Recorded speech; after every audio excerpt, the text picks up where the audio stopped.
All right, we'll go ahead and get things started here. Welcome everyone to the College Football Playoff Media Day from the University of Alabama. Kicking things off will be defensive coordinator Pete Golding. Coach, our first question today will come to you from Pat Forty. Hi, Pete. Thanks for the time. My question, I'd heard from a couple people around the program that Nick Saban has dispensed fewer of the proverbial ass chewings this year. I'm wondering if that's accurate. Absolutely not accurate. No. I mean, I think obviously whatever you do here, coach is going to make sure that you do it to the best of your ability and you do it the way, he sees fit, which I enjoy. I think that's the thing as a player, as a coach. I think you always want to know, what can I do better? How can I improve? And I think a lot of times, whoever you work for, whatever profession you're in, sometimes you don't get that. You don't get the feedback back and you don't know. So I think the good thing about him is black and white, and you're going to know. Great. Next question will be John Zenor. John? Yeah, Pete. How big of an addition was Henry Toto, and how badly did y'all maybe need some help and leadership at that position and play calling and all that? Yeah, I mean, obviously, I think in any defense, especially this defense, I mean, you want your mic, your signal caller that you're kind of basing the defense around, be able to get guys lined up, be able to make all the calls, communicate the adjustments. So having Henry having experience in a similar defense when he was at Tennessee, I think kind of put him ahead when he got here. He was familiar with a lot of the terminology, Pruitt using the same stuff that obviously he used when he was here. So I think that piece helped. But really, and I kind of talked about this last week, it's who Henry is. Like, it doesn't matter what he's doing. He's going to be all in, and he's going to be committed to it. And he's going to prepare harder than anybody else, and he's going to practice harder than anybody else.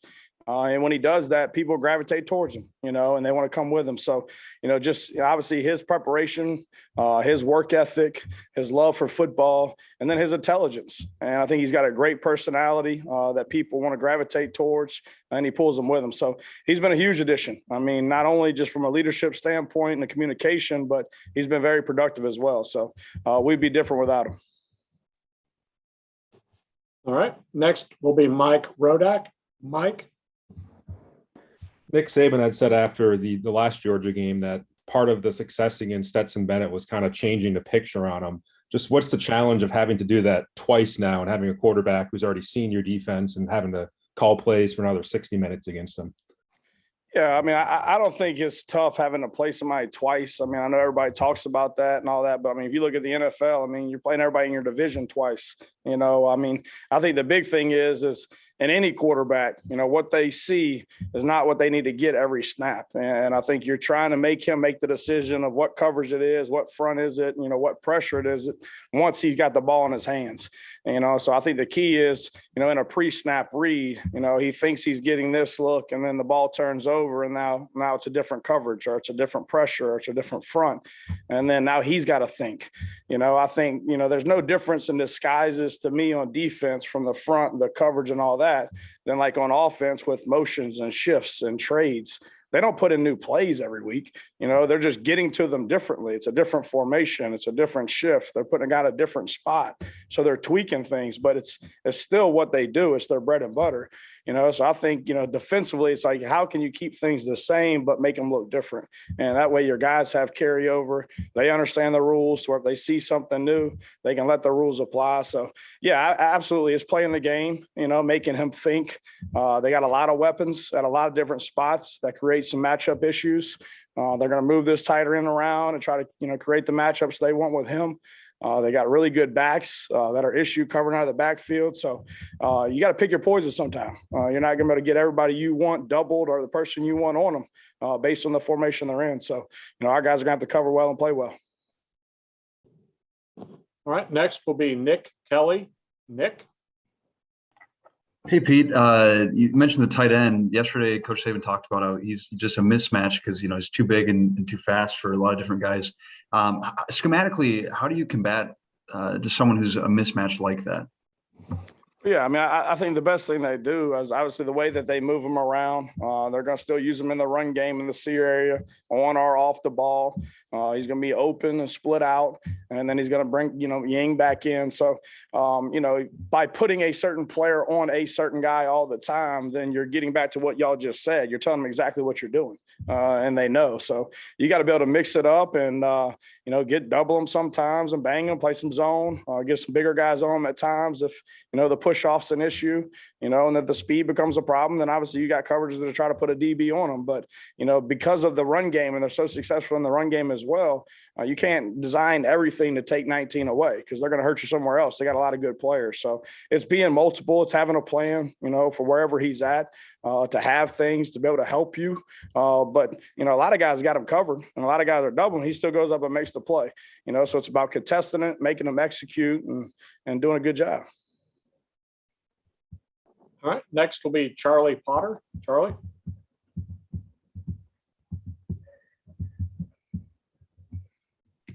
All right, we'll go next to Charlie Potter. Yeah, hey coach. We saw Kyrie Jackson, play quite a bit in this past game. Just how do you think he played against Cincinnati, and how has he kind of progressed over the course of the season?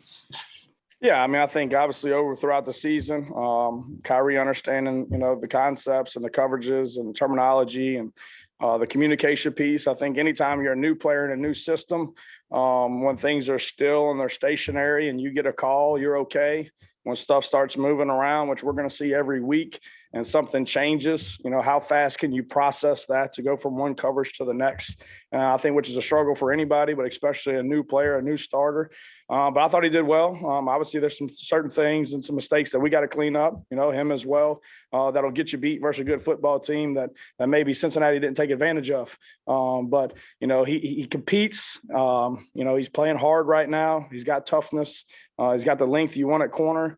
I think he could play the ball in the deep part of the field. I think he showed that. So we just got to kind of cross the T's and dot the I's and just make sure he's locked in and knows what to do to give us our best chance.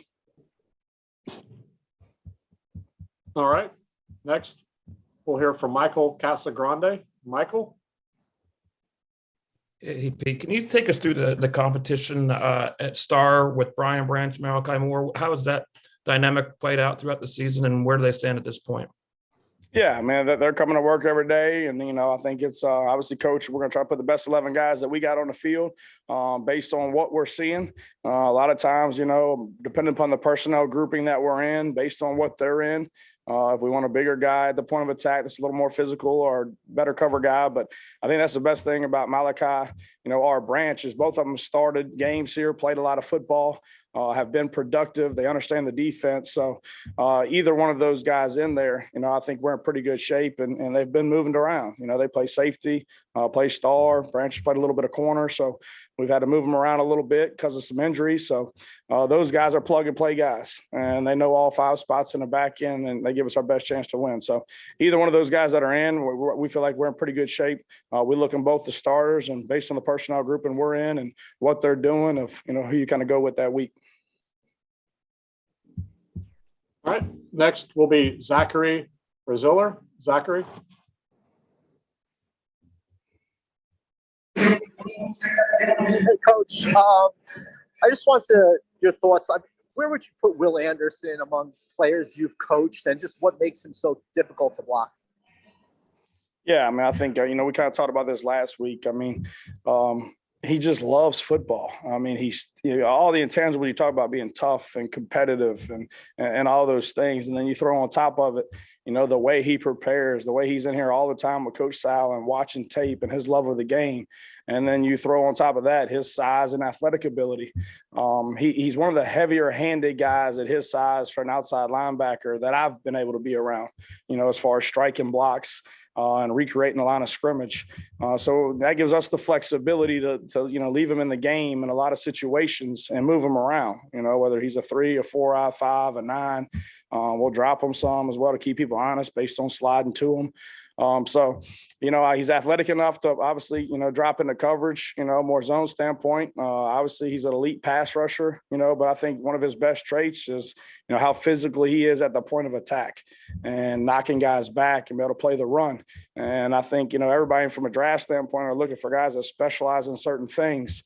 And I think he's got, all the tools that you're looking for from an every down standpoint. So you throw that on top of who he is as a person, his character, character, his want to, and his leadership ability. He's as special as I've been around. Next will be Dennis Dodd. Dennis? Yeah, Pete, following up on that, what did you mean exactly by a heavy-handed guy? And given all his traits and what he does so well, how many of the guys like him are there in the country or that you've been around or seen in the college game? Yeah, heavy-handed, I'm talking about when you go to strike a block and they're coming off the ball and I go to use my hands and 5 points of contact to strike him and knock him back. He's so explosive from his legs, from his hips to his hands to be able to create separation and then disengage and get off of guys and go make plays. So what I mean by that, he strikes and gets their head going back and then he separates and he can go make the play. A lot of people aren't like that. A lot of people are flesh magnets. They get into a guy and they can't get off, or they can't create the separation because they can't come out of their hips.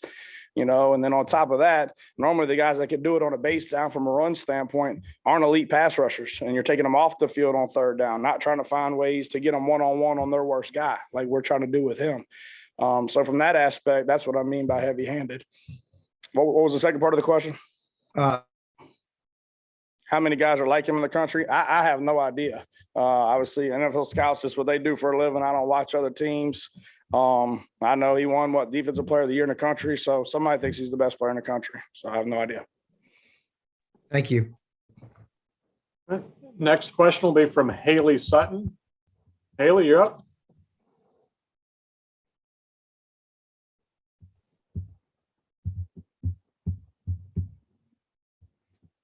There we go. Can you hear me? Yes, ma'am. Sorry, I was having issues with Okay. the mic there.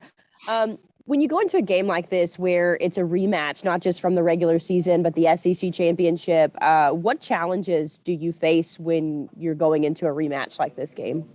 Well, I think anytime you're playing anybody, regardless, I think you go back and look what you did the previous game. And, what are things that we didn't do well that they took advantage of that, we got to find answers for, that we got to correct, and that we got to improve on. And then there's some things in games that you don't see to the naked eye, and you come out of there and it wasn't an explosive play or it wasn't a long run, but it could have been because we weren't in the right gap or we didn't play the right technique or what have you. So I think it's evaluating the tape and what do we do well? All right. How can we do the same thing, make it look different to keep it the same for our kids? And then things that we didn't do well. All right. Well, what do we need to change? Or is it a technique piece? Is it a scheme piece? Is it a personnel issue that they're going to come back and try to exploit? And then on top of that, that goes over an entire season. I think it's a little easier for a semifinal game when you have more time to go through and find issues that, people are having problems with or things that they do well that you want to try to take away. But it's going throughout the years like, all right, what have we not done well? What have we put on tape that have been issues that have created explosive plays, whether it's in the run game or the pass game, that we got to clean up? And then obviously, the things that you do well, you continue to do, and then add some mixtures in there to try to make them look the same, but it's a little different variation to give a different read, whether it's in the run game or the pass game. But obviously in any offense or defense, you have a philosophy, and this is your defensive scheme. This is your offensive scheme. And you got to go back to what's your bread and butter and what got you there. And at the end of the day, it's about getting off blocks, tackling the guy with the ball in space, defending the deep part of the field, playing penalty free. That's football. So you can't get caught up in changing who you are and what you do just because you played somebody a second time. And now you're putting kids in situations they've never been in for 14 football games that got you there. And now you're getting away from that. So I think there's a fine line in all that. The good piece about being here, coach has been here a lot in these situations. And so, we know our philosophy, we know what we believe in. It's about execution and getting everybody on the same page and playing fast. All right. Our next question will be from Christopher Heidel. Christopher, you're up. Go ahead. Hey, Coach. Thanks for taking my question. Congratulations on making it to the championship game. The running back for Georgia, James Cook, what do you guys have to do to contain him? I know you did a great job against Cincinnati, keeping that running game from being explosive. What do you have to do to keep that guy from doing what he did to Michigan? Yeah, obviously, gap control up front, I think is a big piece of that, trying to reestablish the line of scrimmage, not get a lot of movement. They're very multiple in the run game, both zone and gap. So being gap sound at the second level and taking guys off of double teams and work some slider and some counter game to, fit in your 8-man spacing right and playing to your help. A lot of their shot plays and their priority passing game come off the run plays. So they challenge you from an eye control standpoint. It's going to look like run, and I got to see my secondary key because it's going to be the same look. And then now here's the shot play off of it. So they do a really good job. Coach Monk's a great coach. Offensively, they use the horizontal width of the field. They're going to stretch you vertically. They're going to make you account for all gaps. They got those 3 big tight ends that they're going to put on the field a lot at the same time to create extra gaps. And they're good pass catchers. And then you can't forget about, obviously, these backs in the run game. That's one thing. And you got to gang tackle and you got to pepper the ball. And we got to get there, especially in space. I think 4 special in space. That showed up, a couple of times last time we played these guys. Some explosive plays based on missed tackles that he created. But you got to be sound. I think obviously you got to be able to try to take the run game away. I think that's hard to do versus these guys. But you got to eliminate the explosives. You got to make them drive the field. We got to create some turnovers. We got to play really well, critical situations in the game, being third down, which was a big piece of this game last time, and then win the turnover battle. I think that was a big piece of this game, last time as well with the interception. So, you got to be sound versus the run, but they're very multiple. To where once you devote yourself to the run, they can make you pay on the perimeter as well. So it's a great challenge. Great, thank you.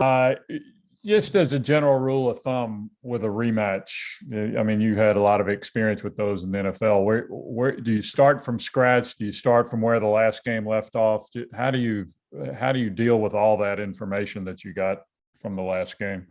Yeah, it's tough.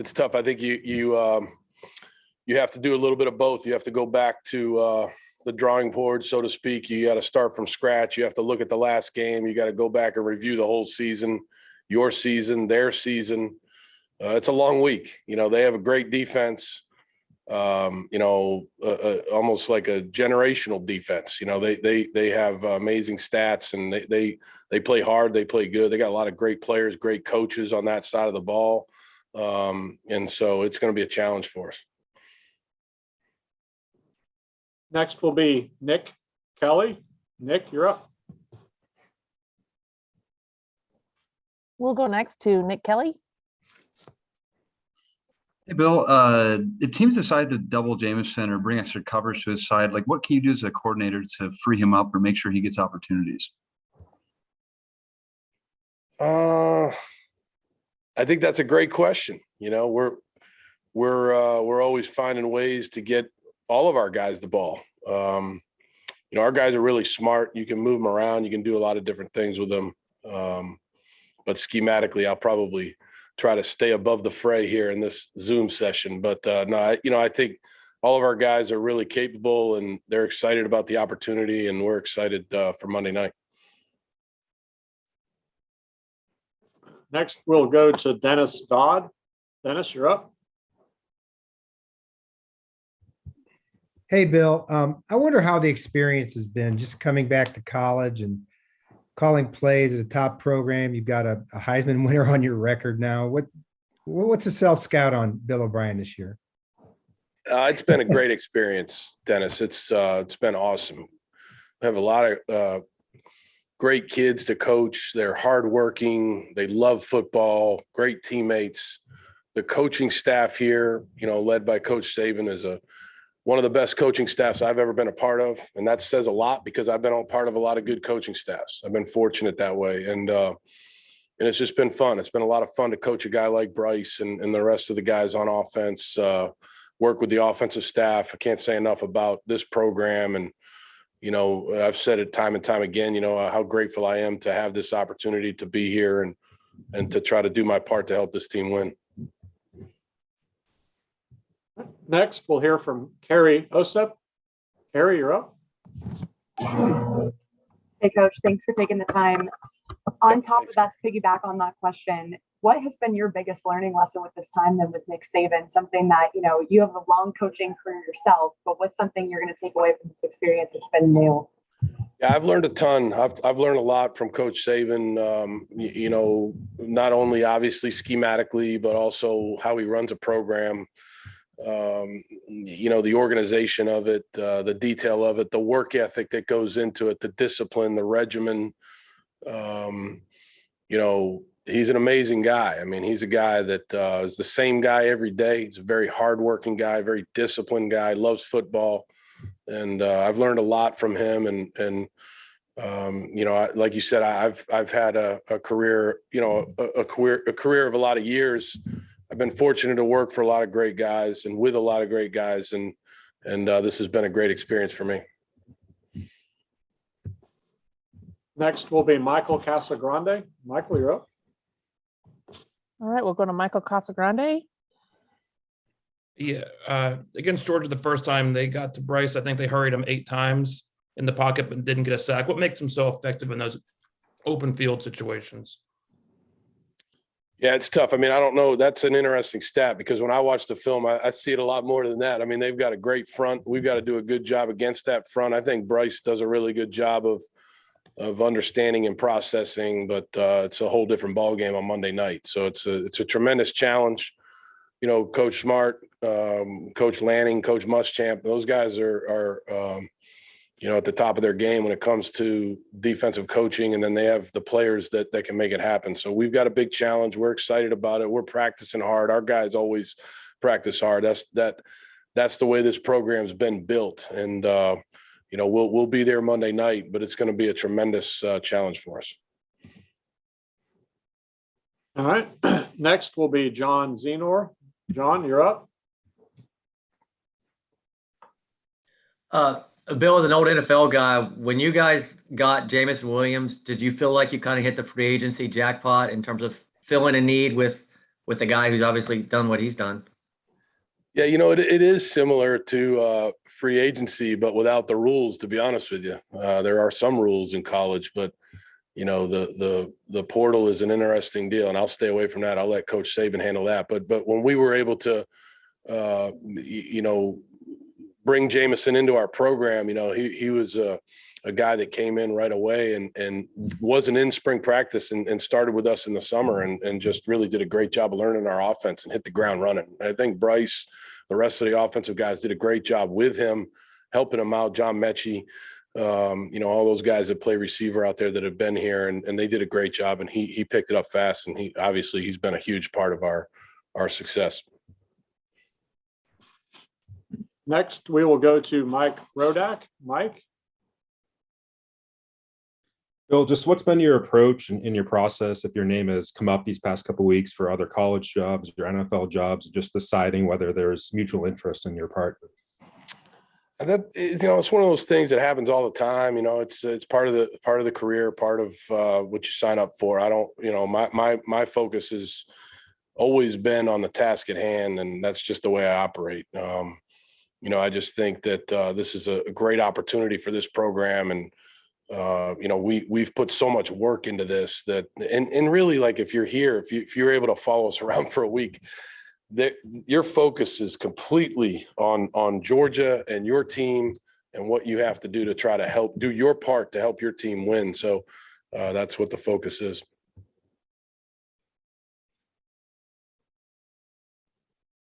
All right, next will be Michael DeCourcy.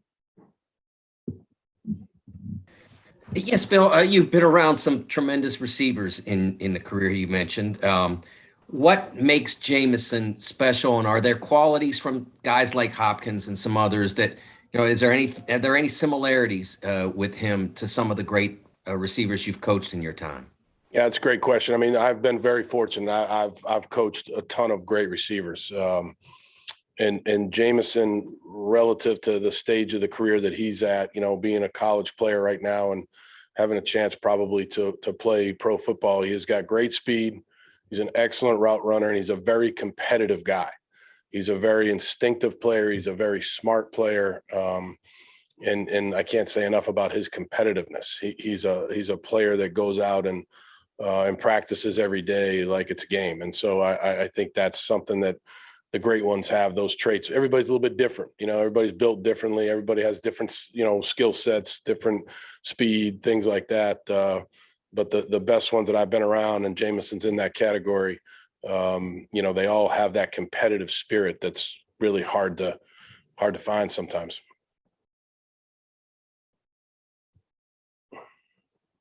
All right, our next question will be from Charlie Potter. Charlie?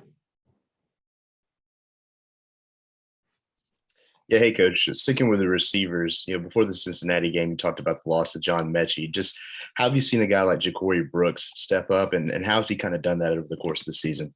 Yeah, Ja'Cory's a very impressive young player. He's got really good size, he's got a really good work ethic. He's a very serious guy. He takes his game very seriously. He tries to work every single day to get better.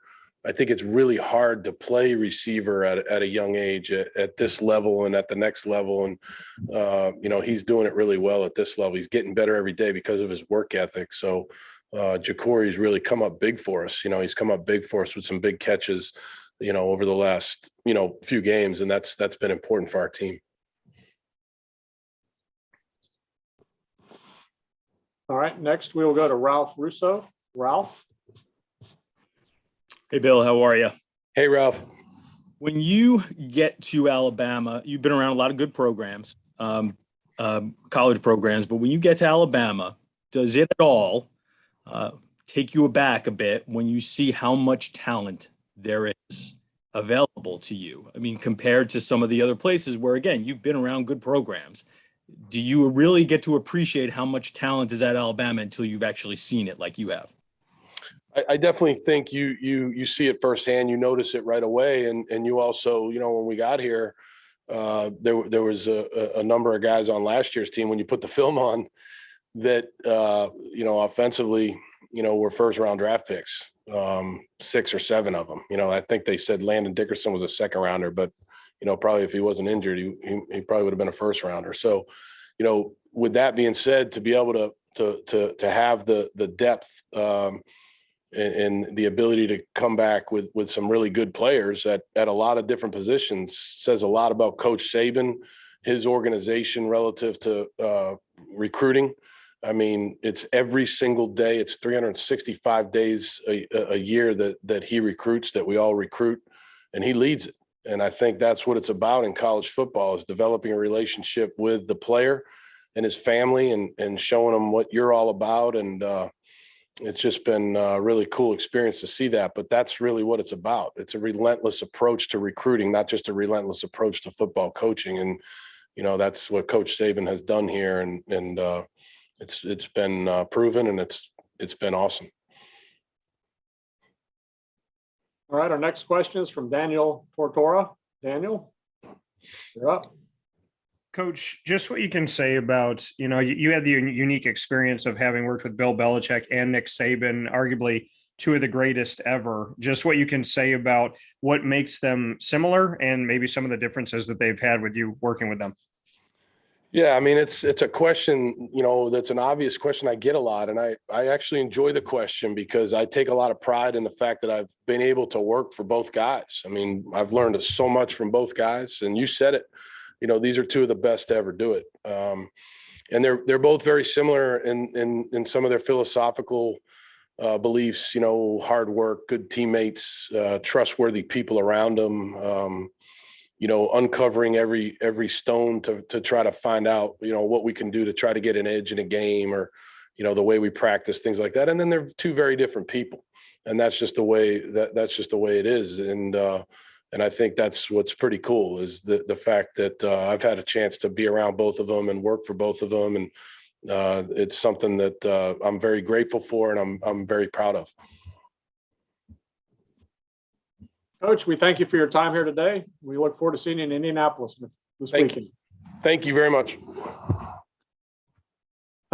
Next up will be wide receiver Jamison Williams. He'll be joining us here in just a moment.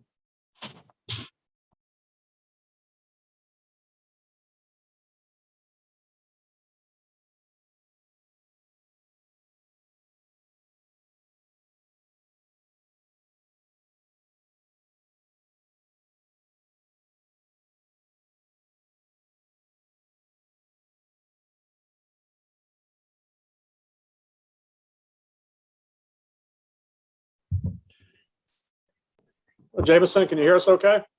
Yeah, I can hear you. Great. We'll get things started. First up will be Nick Kelly. Nick? Hey, Jameson, when Mechie went out after the first half in the SEC championship game, how did that affect how Georgia defended you? I wouldn't say it affected us.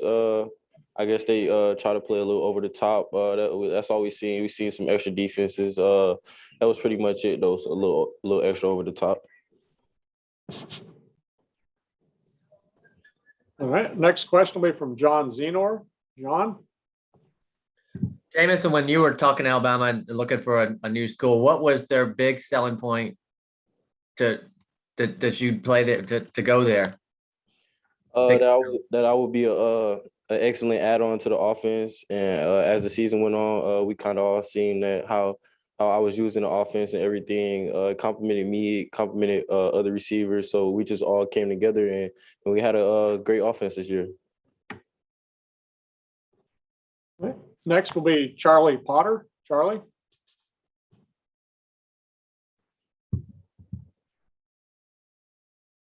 All right, we'll go next to Charlie Potter. Yeah, sorry about that, Jameson. I know we've asked you a lot about celebrations this year, but I don't know if you've seen other student athletes around campus or guys in the NFL doing the crane kick, and now on Twitter, people are starting to put emojis in their usernames. Just what has that kind of craze meant to you as a guy that's kind of been the leader of that? It's exciting seeing that. I like seeing it every time. I just went on there earlier and seen that. Well, I was like, "What's this?" But it's just exciting seeing things like that. Showing how the Alabama family is behind you and how we are together and everything. It's just exciting seeing things like that. The next question will be from Dan Hope. Dan?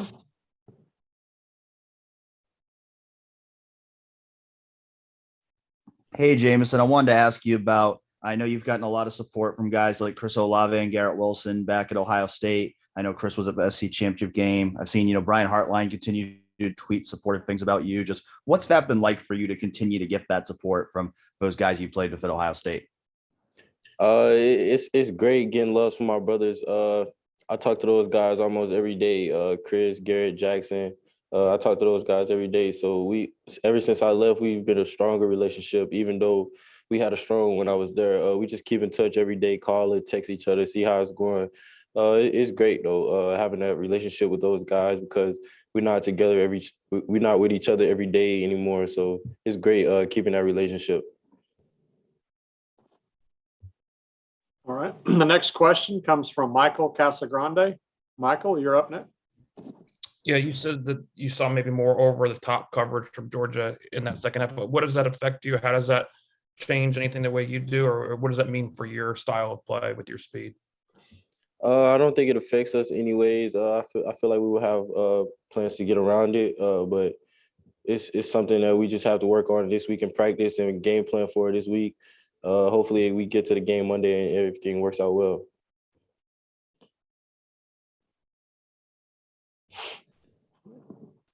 Next will be Michael DeCourcy. Michael? Jameson, can you describe what your experience was like at Ohio State that led you to decide that it was time to find a new place? The experience was everything went well. I just felt like it was time for me to make a decision for myself, and I entered the portal and just ended up being at Alabama and things went well. Next will be Haley Sutton. Haley, you're up. Hey, Jameson. Obviously, I know with you guys, it's very consistent when it comes to how you prep for each and every game. But what are some of the challenges that you face whenever you're having a rematch with a rival like Georgia?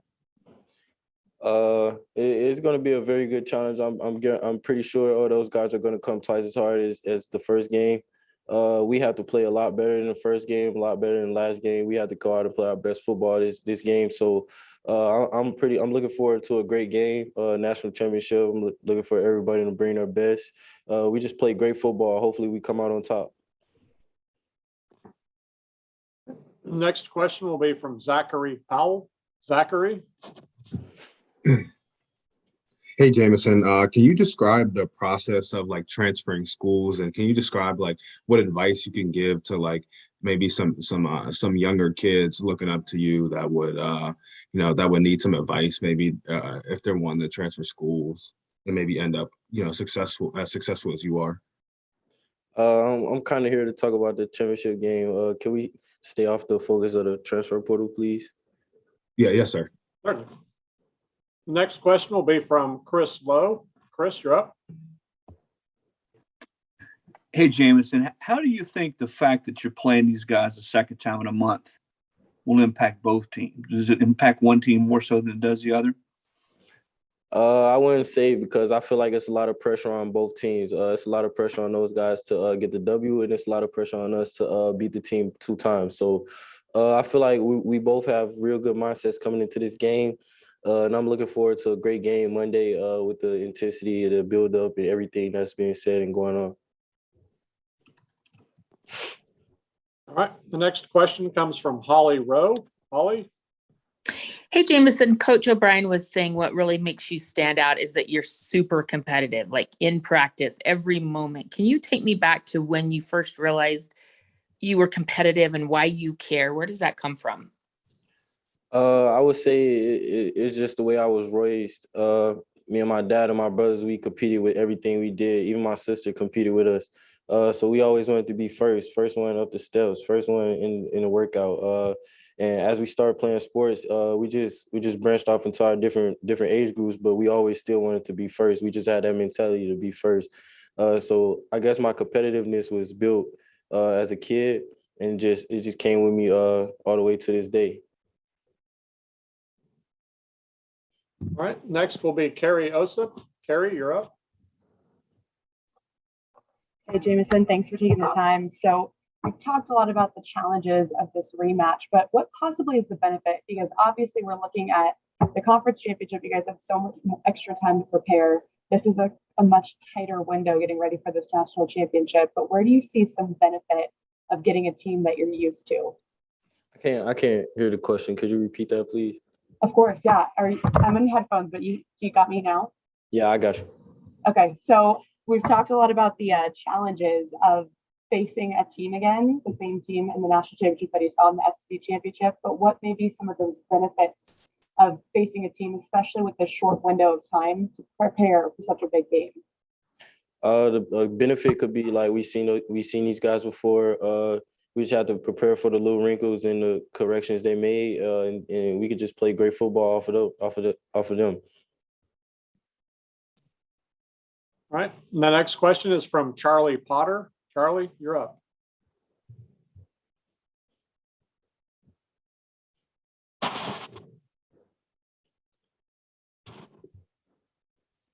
Yeah, hey Jameson, just how have you seen Ja'Cory Brooks kind of step up with Mechie being out? How has he kind of taken on a larger role and really embraced that? I would say Ja'Cory, he stepped up before Mechie went out. You see in the Auburn game, when I couldn't play, he stepped up. He made a big play. He had a real big play then.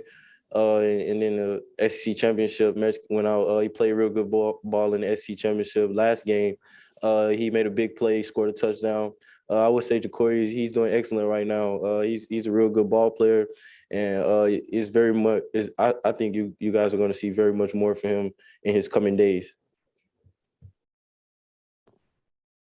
All right. The next question is from Chip Towers. Chip, you're up. Yeah. Hey, Jameson, good to see you. You're somewhat new to the Georgia-Alabama thing, but I think this is the 5th time they've played in the last few years. Alabama's kind of owned it to this point, but what have you learned kind of about the whole Georgia-Alabama thing? Do you appreciate it maybe more now than when you first showed up? I would say it's a couple games like this that we treat this way. Now that me being here a full year, we treat a couple games like this, but we all have the same mentality for every game. We just want to go out, dominate, and do our job, get the job done, really. All right. The next question is from Dan Hope. Dan?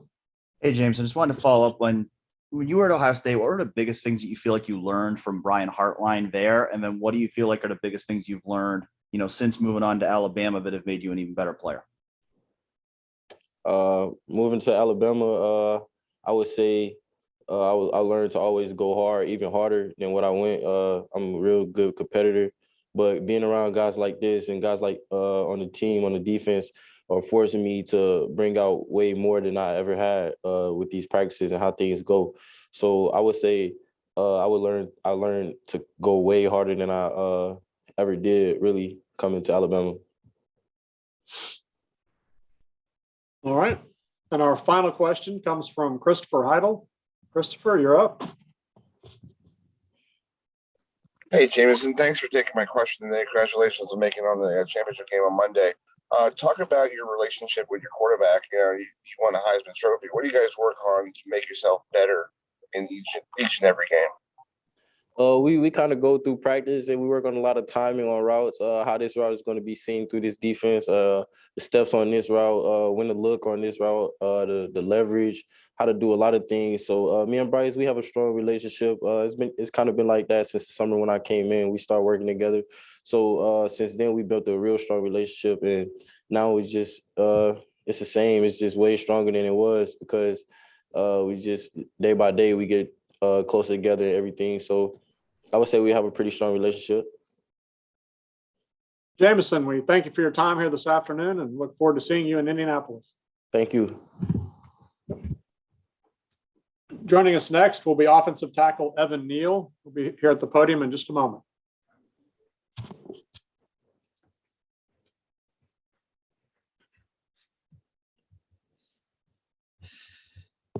All right, Evan, thanks for joining us here today. Your first question for you comes from Nick Kelly. Nick? Hey, Evan, when you guys faced Georgia last time, it seemed like you were able to, as an offensive line, pick up some stunts that they had better than maybe at other times this year. What clicked well in terms of communication and being able to pass stuff off? I felt like it started in the practice week. We just made sure to go out there, practice as hard as we could, be real detail oriented, and just get the most out of every day. We just wanted to be the best that we could for our team, and whenever we went out there and played, that's what we did. All right. Next question will be from Chip Towers. Chip? Yeah, Evan, kind of along that lines. Pretty incredible. 0 sacks in the last game, and I mean, a lot of people would analyze that game and say that's where Alabama won it right there. That hasn't been Georgia's MO in every other game. So, what do you expect? This time around, totally different, same stuff. I mean, and what does it take to I'm assuming that was pretty satisfactory for you guys in terms of a level of accomplishment. It's going to take us, going out there and working every day. Like I said, start some practice and, preparation leading up to the game. Every game's a new game. Every game has its own identity of its own, so just excited to be able to go out there, do it again, play on the national stage again. It's just all a blessing, man. You got to put the work in day by day leading up to the game. That's what matters. Next question is from Daniel Tortora. Daniel? Evan, just what you can say about Doug Marrone being the offensive line coach. He's obviously had a lot of experience at the collegiate and NFL level as a head coach. Just what he's meant to you and how he's made you better. Just the experience he brings, he's like a dictionary, encyclopedia. There's really not too much of anything he doesn't know about offensive line play. So he's a really great, resource to have. An NFL head coach, being your position coach, man, it's really a blessing. So we're just thankful, to have him. He comes in every day and pushes us to be our best in the film room, on the practice field, and just all around. He just helps all of us, be better. I love Coach Marrone. It's a blessing to have him here. All right. Next question will be from Pat Forty. Pat, you're up. Hi, Evan. I'm wondering if Coach Saban has been at all more encouraging or less critical this season than in previous seasons with you. Coach Saban's just Coach Saban. He's going to coach us hard. He's going to get after us. He's going to demand our best. I really can't say I noticed anything like that, but, since my time being here, he's been the same person. He demands excellence. That's just who he is. Next question is from Tony Tosakalis. All right, we'll go ahead, Tony. Yeah, Evan, how have you seen Emil Ekiyor kind of overcome adversity at times throughout his career? And then what would you say to him now as he's kind of looking to overcome adversity again with that shoulder injury this week? Emil's a real tough dude, man. You know, he's the kind of guy you want, you know, playing next to you. And I'm extremely proud of him. You know, the adversity that he's had to play through, he's done it. He doesn't complain, you know, and he gives it his all. You know, that's really all you can ask for. So I'm extremely proud of him. I'm extremely blessed to, you know, be able to play next to him, you know, so I'm just proud of him. Next up will be Andrea Adelson. Hi, Evan. Thanks for doing this. While you were a high school recruit, I was wondering if you watched the national championship game the last time these two teams played, and if you did, what you remember about that. I did watch this game, actually. I remember how crazy of a game it was. A really, real competitive game, went down to the wire. You know, and I believe that's what, you know, championship games are all about. You know, yeah, that's what it's about. All right. Next question will be from Katie Wyndham. Katie, you're up. Hey, Evan, there's been a lot of times this year and even recently where the offensive line has had to shuffle and plug people in due to injuries, sometimes in game, sometimes before game starts. Just what does that say kind of about the flexibility of this group, but also the depth that y'all have been able to move people in and out and around the line? Yeah, it just shows, you know, how flexible guys are, you know, and also, you know, the depth that we have, the younger guys, you know, how locked in they are. You know, I believe they really have a next man up mentality. All of our guys prepare as if they are starters. So when their name or number is called, you know, they're ready. So I'm extremely proud of those guys. You know, I'm proud to be able to play alongside of them, you know, just proud of them.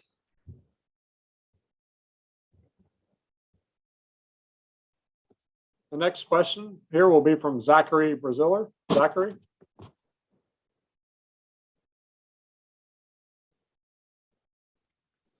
Hey, Evan, how are you? Just kind of wanted, you know, your thoughts on Will Anderson. What's it like to block him, and what do you think makes him so tough?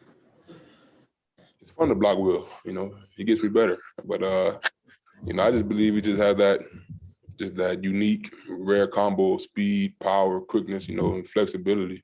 You know, he can beat you on the corner. You know, he can bull rush. He can run through you. He's good, you know, with working his hands. You know, he's just a real sound, solid player all around. You know, those are the kind of guys you want to go up against, you know. So just excited and blessed that I get to go up against him every day and continue to sharpen my iron.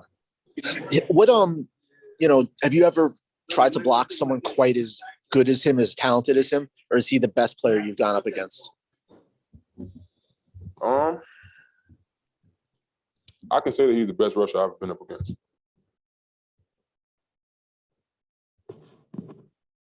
All right. Our next question is from Matthew Loftus. Matthew. Hey, Evan. Thanks so much for taking the time to speak with us today. I'm wondering, having played in a championship game last year and with all the outside distractions going on about this potentially being your final game at Alabama, how you plan on slowing down the rest of the week and being able to soak it all in as you get ready to compete for a national title? Just continue to take it day by day, you know, like I have my entire time being here, you know, just focus on the little things, focus on getting better every day and just preparing, you know, trying my best to go out there, you know, and be a leader and, you know, just bring guys along with me. And yeah, that's pretty much it, man. You know, just taking it day by day. That's it.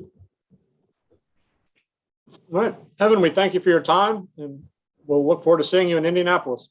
All right, thank you. To go from a 3-7 team to a national championship game, and you made such a big impact on the defense along the way and getting there. You know, it's honestly just been a blessing to be able to be a part of something so special, be able to be a part of a team and a group of guys that, you know, we strive for greatness every day. So, you know, it's been a huge blessing.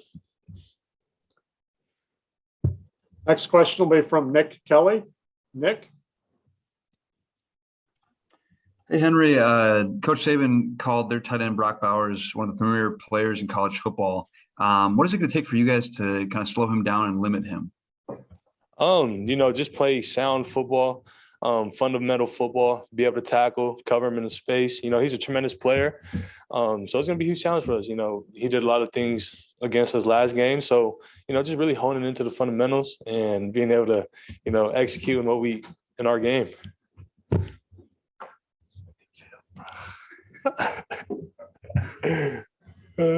Next question will be from Steve Croner. Steve? Henry, following up on that, going back to the game last month, did you guard him at all? And I'm from the San Francisco Chronicle, so I'm doing, a Bay Area story. Did you know of Bowers when you were playing at De La Salle? I know you're a couple of years older, but is there any Bay Area connection at all? Did you talk about your Northern California connections after the game, that kind of thing? Definitely heard about him. Never really had a relationship with him. Heard about him. The California guys try to stay together. So really heard about him. Knew he was a great player coming out of high school. But yeah, that's pretty much it. All right. Next question will be from Trey Wallace. Trey? Phil Mathis says, what's up? Hey, Henry, thanks for taking the time. I just want to go back just for a minute, if you might.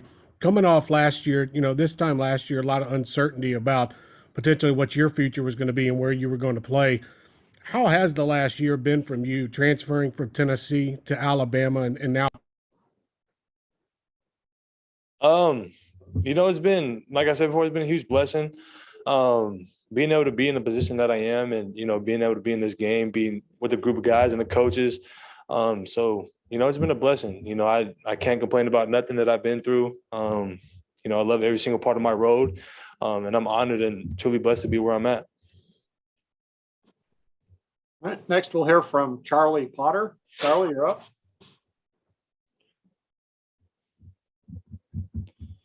Yeah, hey Henry. First off, happy birthday. But secondly, just appreciate it. Want to ask you about Kyrie Jackson. Just what did you think about the way he played in his kind of not first start, but really extensive action last game out against Cincinnati, and just what kind of corner is he? Yeah, me and Kyrie came in around the same time. Kyrie's been working really hard. He deserves it. He stepped up big time for us. He does a tremendous job at the corner position, and he's a hard worker. He's going to come in day out and work, try to learn everything that he can. And he's really talented. So, being able to have him out there, do what he does, he's a natural baller. So, Kyrie's a huge piece to our defense. The next question comes to us from Dennis Dodd. Dennis? Hey, Henry. I think it was almost 4 months between the time last year where you entered the transfer portal and then decided on Alabama. What was that time like? And were you kind of surprised at the interest you got? I tell a lot of people that, entering the transfer portal was kind of one of the craziest times of my life. Being able to be, kind of start the recruiting process over. And I was just truly blessed to be able to have the schools that, were interested in me. I landed here, had a relationship with the coaches here before. So, it was kind of a rough time, but, I'm happy that I had, my family, my parents, my brothers and sisters to be able to, help me, guide me to, ultimately making Alabama home. Right, the next question comes from Michael Casagrande. Michael? Yeah, Henry, how have you seen Brian Branch progress throughout the season to become the starter he's become at Star?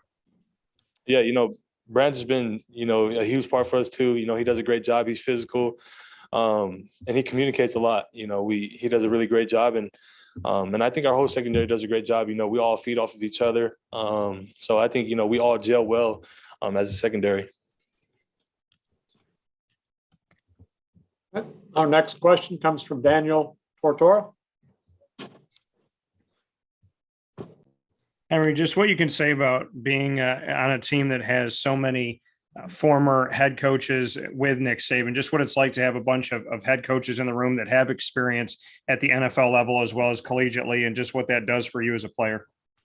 It's huge, being able to have coaches that know how the game is supposed to look, how you're supposed to play.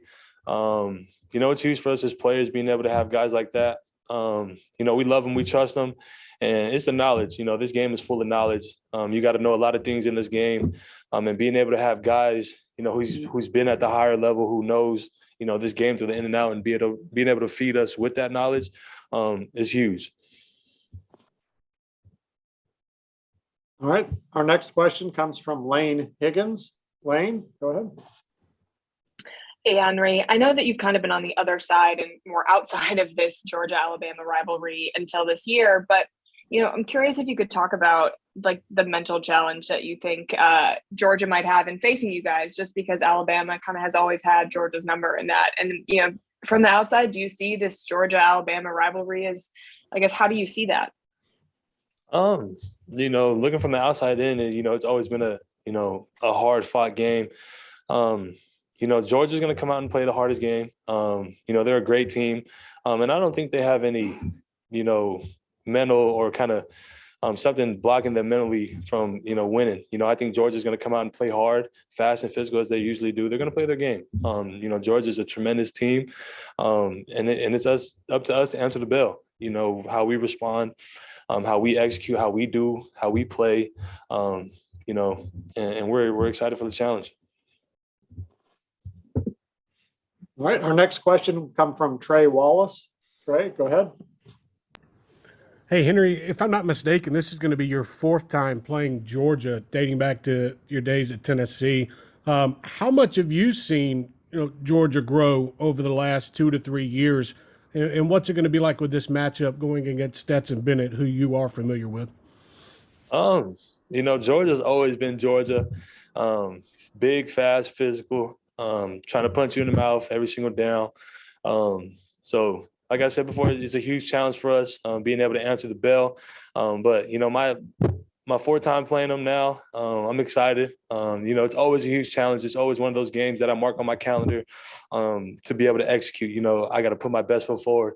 And that's every single game. But, Georgia has that extra fight in them, that dog in them, that they're never going to back down, and they're always going to keep punching.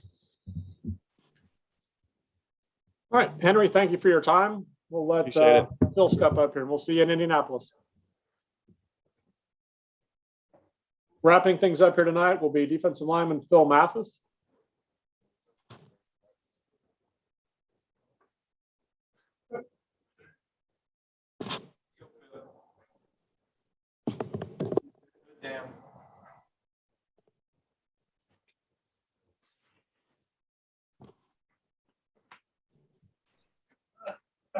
Phil.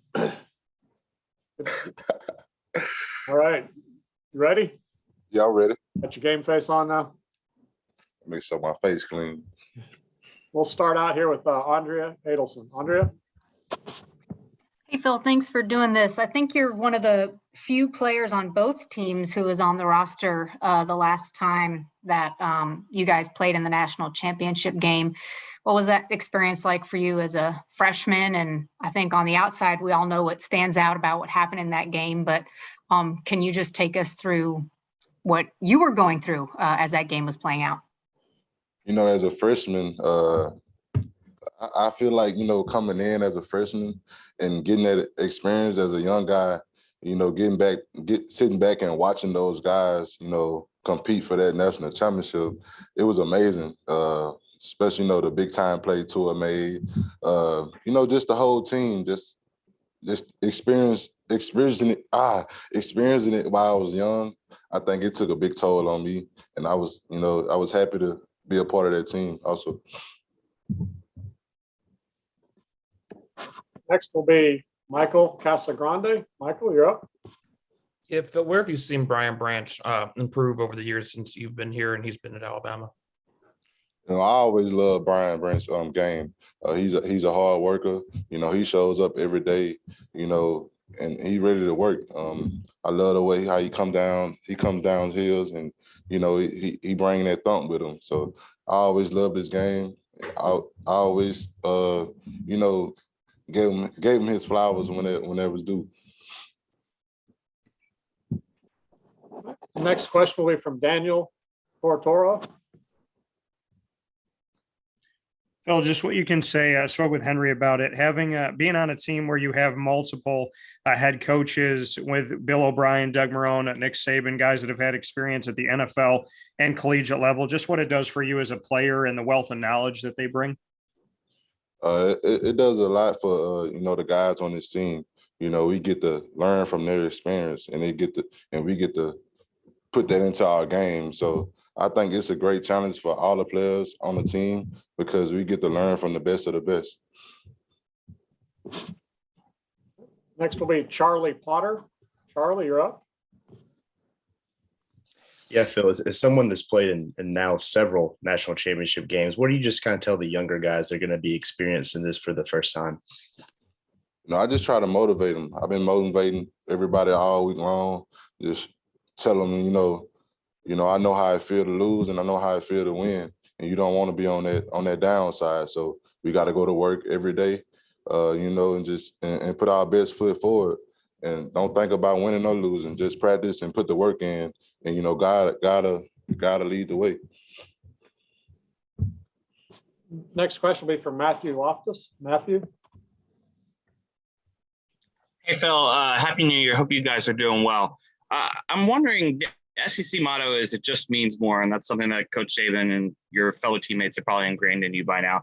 What's playing in a national championship game mean to you personally, and especially since you get to go against another SEC team in Georgia? And on a lighter note, what kind of music do you plan on listening to get in the zone on Monday night? When it comes down to music-wise, I'll probably listen to Youngboy, somebody like that. But just playing for a national championship, that's always the goal when you come to Bama. And they're just a standard that always been set since I've been here.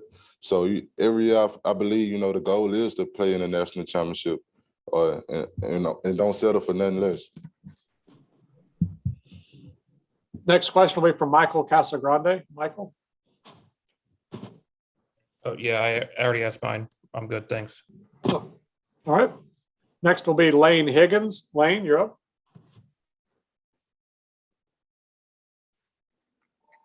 Hey there, Phil. So you've been in a part of many of these games where Alabama has either come from behind or totally dominated against Georgia. And it seems that, no matter what the line is coming in or how the game actually unfolds, you guys end up kind of getting their number in a way. And has it gotten to the point where being on this side of so many wins, it feels like you're in their head almost? Man, Georgia's a great team. They always, they come to play their best game. And, and we do too. So, I really don't think about all the past, stuff. I'm just worried about, what's in front of us now. So I really can't speak on the past things that we done against those guys because, this is the new year and a new team that we are playing. All right. Next question is from Stephen Ray. Stephen. Hey, man. Thank you for doing this. All right, real quick. Obviously, a couple of times this year, the defense hasn't looked great, and some of the Alabama fans have been upset. What have you guys done to block out that noise and keep the task at hand? Just going, just going back to work. We tune all that out. Everybody got their own opinion about everything. And so, we don't worry about that. We just go to work and control what we can control. All right, Phil, thank you very much. That concludes today's session. We appreciate your time. Good trying, man. All right. And as a reminder to everyone, we will have transcripts and recording posted on collegepressbox.com as well as the CFP media portal shortly following this session. We look forward to seeing everyone in Indianapolis.